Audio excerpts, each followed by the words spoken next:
নমস্কার, জয় মাতারা। আমি অ্যাস্ট্রো হিমাংশু ভাগ্যের দোয়ার থেকে আপনাদের সকলকে জানাই আন্তরিক শুভেচ্ছা, ভালোবাসা। আজ আমি যে প্রেডিকশানটি করতে চলেছি, দেখুন, ছেলেরা হলে ডান হাত এবং মেয়েরা হলে বাঁ হাতটাকে দেখুন। দেখুন, এই যে আয়ুরেখাতে দেখুন অসংখ্য ক্ষুদ্র ক্ষুদ্র রাহুরেখা এই আয়ুরেখাটিকে কেটে দিয়েছে, দেখতে পাচ্ছেন? তা যদি কোনো জাতক জাতিকাদের এই আয়ুরেখাকে যদি এই ক্ষুদ্র ক্ষুদ্র রাহুরেখা কেটে দেয়, তাহলে জীবনে কী ধরনের সমস্যার মধ্যে পড়তে হয়।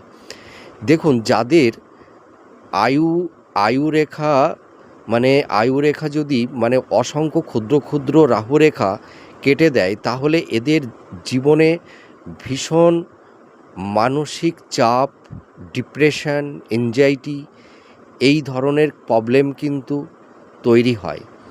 আর এদের শরীর স্বাস্থ্য ভালো যায় না, বিভিন্ন রকমের রোগ ব্যাধি লেগেই থাকে, ঠিক আছে? এই রোগ সংক্রান্ত বিষয় নিয়ে খুব সমস্যার মধ্যে পড়তে হয়। এছাড়া যাদের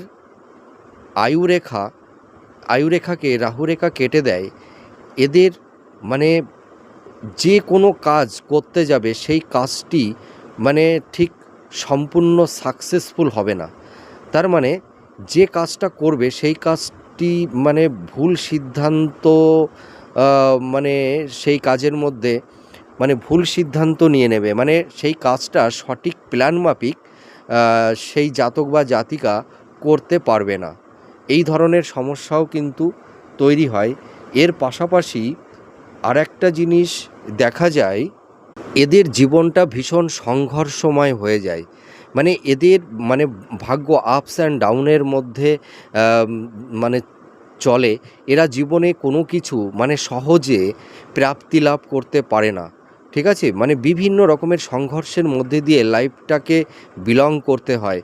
আর এই আয়ুরেখায় যদি এই অসংখ্য রাহুরেখা কেটে দেয়, তাহলে এরা নানা রকমের দুর্ঘটনার মধ্যে জড়িয়ে যায়, ঠিক আছে? রোড অ্যাক্সিডেন্ট, হয়তো চোট আঘাতে, হয়তো হাত পা হয়তো ভেঙে যেতে পারে, বা হয়তো ছোটোখাটো হালকা অপারেশন হতে পারে। এই ধরনের চোট আঘাত, অ্যাক্সিডেন্ট এইগুলো কিন্তু তৈরি হয়। আর এর পাশাপাশি এরা জীবনে প্রচুর পরিশ্রম করে, কিন্তু পরিশ্রম করার সত্ত্বেও এরা জীবনে সেই রকম সাকসেস পায় না। আপনারা মিলিয়ে দেখুন। ভালো থাকবেন। জয় মা।